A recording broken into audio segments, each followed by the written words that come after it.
Gregor Mendel was an Austrian monk who lived from 1822 to 1884.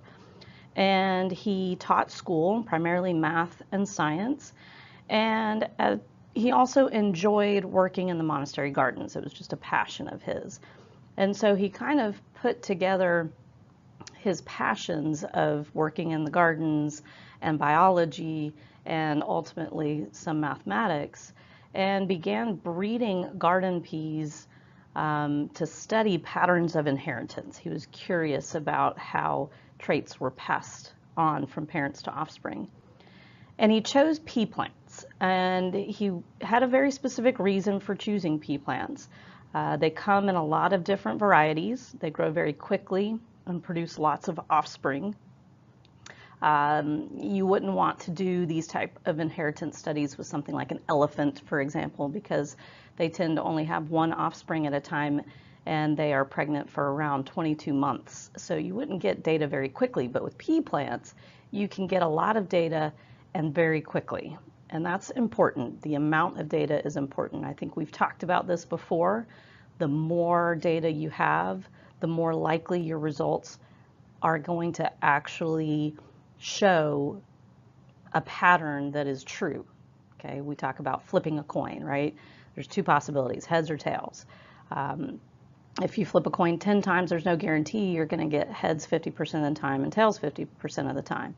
But the more you do it, say you flip the coin 10,000 times, the closer you're going to get to the 50-50 expected ratio. So he chose pea plants because lots of offspring meant that his data could be analyzed and patterns could be seen that should be what would be expected.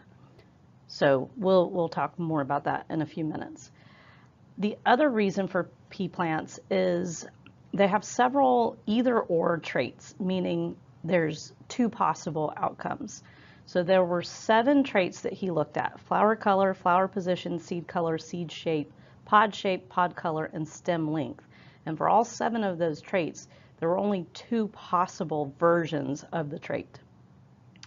So what he did in his experiments is he crossed plants with opposite traits. So in terms of flower color, for example, the flowers could be either purple or white. So he took plants that were growing purple flowers and crossed them with plants that had white flowers. And he always started with varieties that were true breeding or pure for that trait.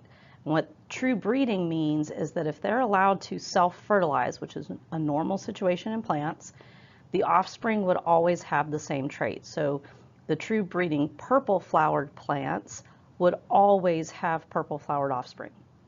The true breeding white flowered plants would always produce offspring with white flowers. So when you cross 2 true breeding organisms, in this case the pea plants, that's called hybridization because the result, the offspring, are a hybrid of those 2. So here we're looking at Mendel's experiment with the purple flowers and the white flowers. And so your starting generation is known as the P generation, or the parent generation. So this would be those true breeding parents, true breeding for purple flowers, true breeding for white flowers. So when he crossed them and got the hybrid, he was very surprised to see in the F1 generation, or the first filial generation, he was surprised to see that all of the plants had purple flowers. And he kind of wondered, well, what happened to the white flowers? Where did they go? So what he did was he allowed the F1 generation to self-fertilize, which again is a normal thing in plants. So when those F1 generation plants self-fertilized, the next generation, what's called the F2 or second filial generation, had white flowers again. But the ratio of purple flowers to white flowers was roughly 3-to-1, and that's important. What Mendel saw for each of the 7 traits that he studied, every time that he allowed the F1 generation to self-fertilize, the F2 generation saw a result in the offspring of a roughly 3-to-1 ratio, one of the traits compared to the other traits. So purple flowers, 3-to-1 over white flowers. Yellow seeds, 3-to-1 over green seeds. Round seeds, 3-to-1 over wrinkled seeds, and so on. So each time he saw that 3-to-1 ratio in the F2 generation. And that is what he based his conclusions on. He was able to draw conclusions because of that consistent pattern that he saw. So there were four conclusions that Mendel made from his experiments. The first one was that alternative versions of genes, what we now call alleles, account for variations in inherited characteristics. So in the case of the flowers, there's an allele for purple flower color and there's an allele for white flower color. The second conclusion was that for each character, an organism inherits 2 alleles, one from each parent. We now know that that is because we get one of each chromosome from each parent. Mendel didn't know about chromosomes. We'll get to that later. The third conclusion was that if the 2 alleles differ, then one, the dominant allele, is fully expressed in the organism's appearance. The other, the recessive allele, has no noticeable effect on the organism's appearance.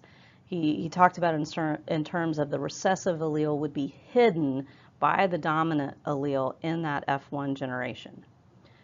And just as a side note, we symbolize a dominant allele with a capital letter and a recessive allele with a lowercase letter.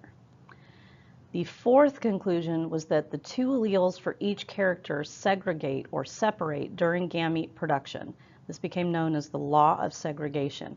We've already kind of seen that when we talked about meiosis, that they separate during anaphase, right?